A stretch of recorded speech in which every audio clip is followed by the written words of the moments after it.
श्री कृष्ण की मृत्यु कैसे हुई? महाभारत का युद्ध हुआ था, तब वे लगभग 56 वर्ष के थे। उनका जन्म 3112 ईसा पूर्व हुआ था। इस मान से 3220 ईसा पूर्व उन्होंने 92 वर्ष की उम्र में देह त्याग दी थी। भगवान कृष्ण का जन्म मथुरा में हुआ था।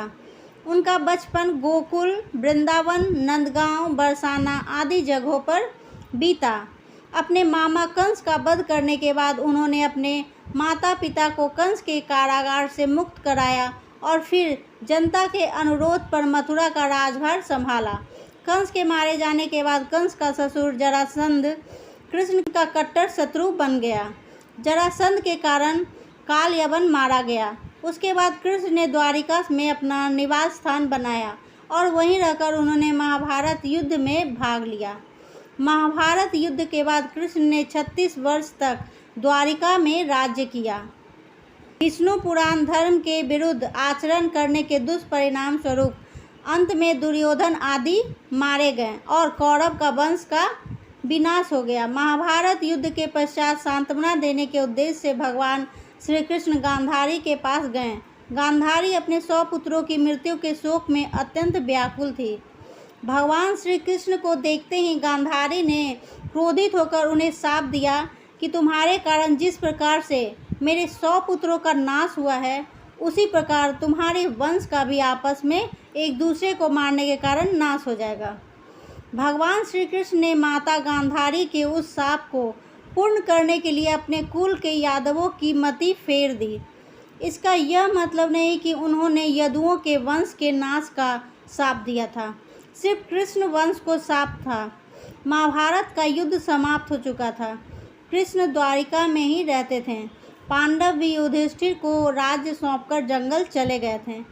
एक दिन अहंकार के वश में आकर कुछ यदुवंशी बालकों ने दुर्वासा ऋषि का अपमान कर दिया। गांधारी के बाद इस पर दुर्वासा ऋषि ने भी शाप दे दिया कि तुम्हारे वंश का नाश हो जाए। उनके शाप के प्रभाव से कृष्ण के सभी यदुवंशी भयभीत हो गए। इस भय के चलते ही एक दिन कृष्ण की आज्ञा से वे सभी एक यदुपुर पर सोमनाथ के पास स्थिर प्रवास क्षेत्र में आ गए। पर्व के हर्ष में उन्होंने अति नशीली मदिरा पी ली और मतवाले होकर एक दूसरे को मारने लगे। इस तरह भगवान श्री कृष्ण को छोड़कर कुछ ही जीवित बचे रह गए। एक कथा के अनुसार संयोग से सांब के पेट से निकले मूसल को जब भगवान श्री कृष्ण की आज्ञा से रगड़ा गया तो उसके चूर्ण को इसी तीर्थ के तट पर फेंका गया था, जिससे उत्पन्न हुई झाड़ियों को यादवों ने एक दूसरे को मारना शुरू किया। ऋषियों के शाप से उत्पन्न हुई इन्हीं झाड़ियों ने तीक्ष्ण अस्त्र शस्त्रों का काम किया और सारे प्रमुख यदुवंशियों का यहाँ विनाश हुआ। महाभारत के मौसल पूर्व में इस युद्ध का रोमांचकारी विवरण है। सारे यादव प्रमुख इस गृह युद्ध में मारे गए। बचे लोगों ने कृष्ण के कहने के अनुसार द्वारिका छोड़ दी और हस्तिनापुर की शरण ली। यादवों और उनके भौज्य गणराज्यों का अंत होते ही भगवान की बसाई द्वारिका सागर में डूब गई। भगवान कृष्ण इसी प्रभाव क्षेत्र में अपने कुल का नाश देखकर बहुत व्यथित हुए। वे वहीं रहने लगे। उनसे मिलने कभी कभार युधिष्ठिर आते थे। एक दिन वे इसी प्रभाव क्षेत्र के वन में एक पीपल के वृक्ष के नीचे योग निद्रा में लेटे थे।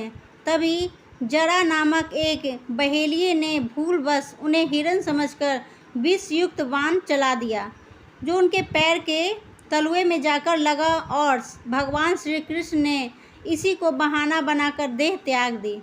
महाभारत युद्ध के ठीक 36 वर्ष बाद उन्होंने अपनी देह इसी क्षेत्र में त्याग दी थी। अंत में कृष्ण के प्रपौत्र वज्र और वज्रनाभ द्वारिका के यदु वंश के अंतिम शासक थे, जो यदुओं की आपसी लड़ाई में जीवित बच गए थे।